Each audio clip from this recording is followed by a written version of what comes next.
In the post-Snowden age, it's no surprise that governments extensively spy on activists all around the world. And considering that we live in a corporatocracy, it's not too much of a leap to assume that corporations are conducting their own surveillance on activist communities.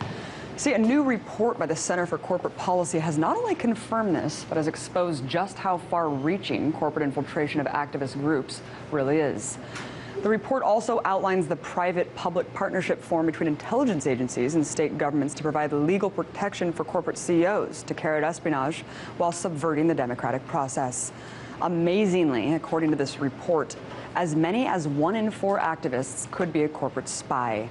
And what these spies do once they get on the inside is unconscionable. The dirty tricks include hacking, tapping, blackmail, and even the undermining of legitimate research and science on behalf of their corporate paymasters. Nafeez Ahmed, author of The Crisis on Civilization and investigative journalist for The Guardian, wrote about the recent report in an article titled The War on Democracy. He joined me earlier to break down the report and how corporate espionage ties into the potentially cataclysmic environmental crises we face today. I first asked him to explain a program called InfraGard. Well, this is really interesting because InfraGard is this partnership between the FBI, the US Department of Homeland Security, and a whole range of a very large network of private companies. Many of them are basically Fortune 500 companies, and it's something like, I mean, the figure in the report was 23,000, but actually it's that's an old figure. It's approaching 30,000. So you've got 30,000 or just under 30,000 of very, very large corporations in partnership with the FBI.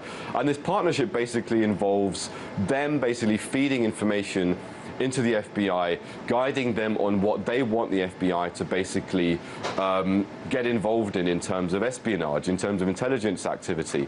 So it's no surprise that a range of various leaked documents and other kinds of information that has come out over the last year or so shows that the FBI has been systematically spying and systematically helping corporate entities to spy on these civil society groups. The Occupy Wall Street activists were spied on.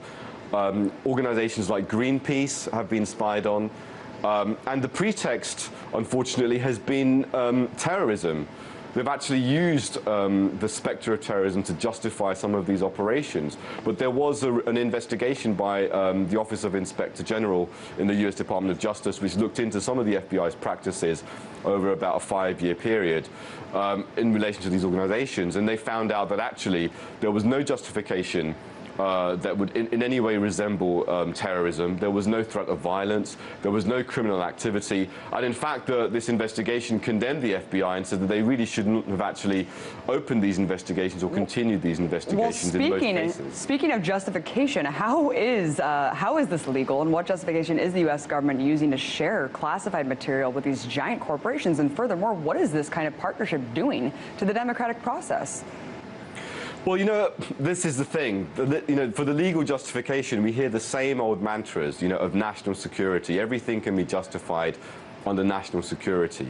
But as, we've kind of come to realize ad nauseum now, this justification is no justification at all. In fact, what we see is that very, very fundamental human rights and civil liberties, fundamental laws of the US Constitution are being systematically violated in the name of national security. But what we're seeing with this kind of corporate espionage is actually national security is not at stake. It's not the public interest that is being protected here. It's the very narrow vested interests of a large number of very powerful corporate entities, which are increasingly encroaching, it seems, on the authority of the state and interfering with that. I mean, we've got to the point where active CIA officers can actually moonlight and sell their services to a corporation. And if you look at the existing mechanisms of accountability to inspect, what is the transparency, what is the accountability for this process, there really isn't any oversight, actually. So effectively, you've got this situation where hedge funds, banks, corporations can hire these guys, you know, and basically get them to do what they want. It's truly astounding, to say the least, Nafeez. I mean, I don't know why I'm surprised. It just keeps getting worse and worse. I'm sure corporate CEOs aren't inherently evil, and I'm sure in their own minds that they're doing the right thing, Nafeez. How do we get CEOs to see the tangible effects of their policies? Well, I think one of the issues is that when you have a large company which is, you know, their only goal is essentially maximization of profits, and the people working there, you know, they're just on a job. Even the CEO is maybe, you know, he sees this is what his job is. His job is to make sure that this company's shares go up, that the profits are maximized, that the revenue goes up in the next quarter or whatever it is.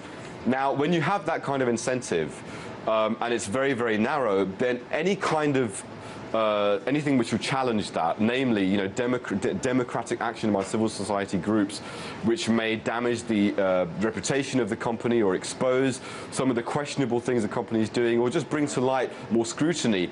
All of these things could be seen as dangers.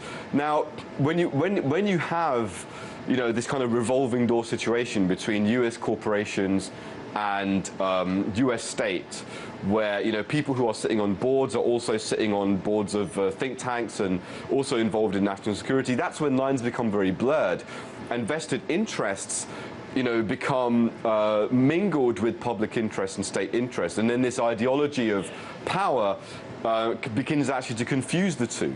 And of course, you know, you have people who are, you probably have people who are there who maybe are fairly Machiavellian and are just doing things for their own interests and don't really care about the public good either.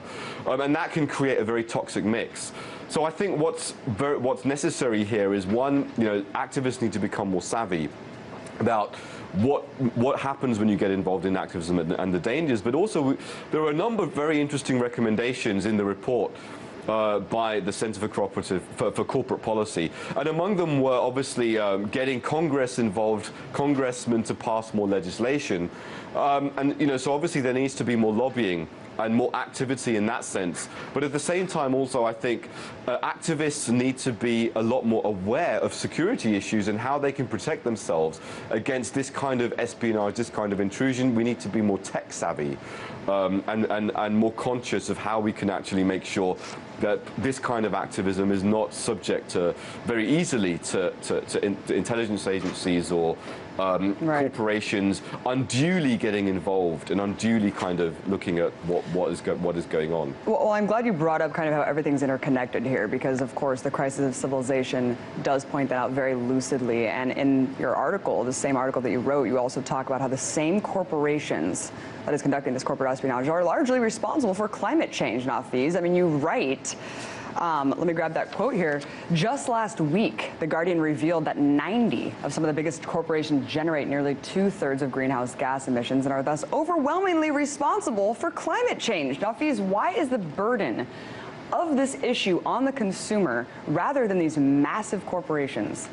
Absolutely, it's a major imbalance, and I think, you know, I don't think it's right to just kind of say it is just them. I mean, obviously, the consumers do play a role. We all play a role in this kind of in this industrial juggernaut that we live in. You know, we buy the products, we watch the programs.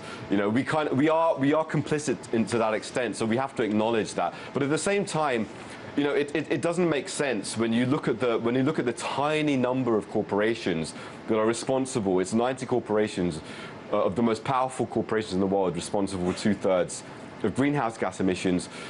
You know, and it isn't just about consumption. It's also the fact that those companies are actively dominating the airwaves. They're dominating consumer culture, and they're the ones that are making the most benefit out of it. So, you know, there is an imbalance there, and even though we should recognize the role of the consumer, we also have to acknowledge the overwhelming role of these companies.